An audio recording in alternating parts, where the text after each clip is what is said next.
দেবু যে এইসব করবে আমার জানাই ছিল না। সকালবেলায় উঠে পড়ে ফ্রেশ হয়ে এক কাপ চা খেয়ে বড় মোটিভেশন নিয়ে পড়তে বসে পড়লাম। আর আজকের স্মার্ট প্ল্যান এটাই যে আমার রুমে পড়বো না, আমি নিচের ঘরে পড়বো, যাতে সবাই দেখে বলে না সারাদিন পড়াশোনা করে। আর আজকে স্বপ্নে যে সাবজেক্টটাকে ইজি লাগে সেটা হচ্ছে ম্যাথ, আর সেটা নিয়েই বসে পড়লাম। আর সারাদিনের রুটিন আজকে ম্যাথ নিয়ে, যেহেতু ম্যাথে একটু সিগন্যালটা কম আসে তার জন্য সারাদিন আজকে এটা নিয়েই বসে থাকবে। এভাবেই খানিক কাজ করতে করতে শরীর কিছু ভিটামিন, আয়রন, প্রোটিন চাইছিল, তার জন্য সেটার ব্যবস্থা করলাম এবং ম্যাথসের ফর্মুলা ভুলে যাওয়ার স্পেশাল ড্রিঙ্ক খেলাম। এসব করতে করতে স্নানের টাইমে পৌঁছালাম, তারপর লাঞ্চ করে এতক্ষণ পর্যন্ত যারা ম্যাথস প্র্যাকটিস আর ফর্মুলা মনে করলাম সেগুলোকে মাথা থেকে সরানোর জন্য একটা ছোট্ট ঘুম দিলাম। ঘুম থেকে উঠে দিকে এখনো রিলিফ আসছে না, সমস্ত জিনিস মাথার মধ্যে নাচানাচি করছে আর খুব টেনশন হচ্ছে। তার জন্য টেনশন ফ্রি করার জন্য আবারও ঘুরতে বেরিয়ে পড়লাম।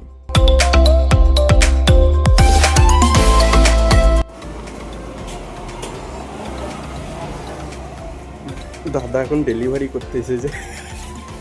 তো কোথায় এসেছিস এটা? আমি ডেলিভারি করতে এসে কাস্টমারের বাড়ি ঢুকে বললি? আরে বাহ, তোকে তোকে কি লাইট জ্বলছে না?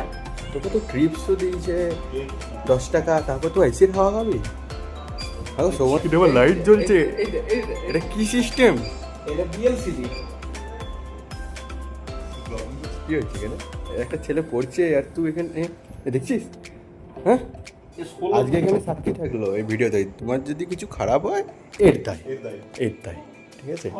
ফোন আসেনি, ওটা আমি লিখি। লে লে লে লে লে হয়ে গেছে। ঘোরাফেরা করে এসে দেখি একটু কাজ আছে, সেরেই নি। তারপর রাতে ডিনার করে আজকের এই উজ্জ্বল দিনটিকে অন্ধকার করে ঘুমিয়ে পড়লাম।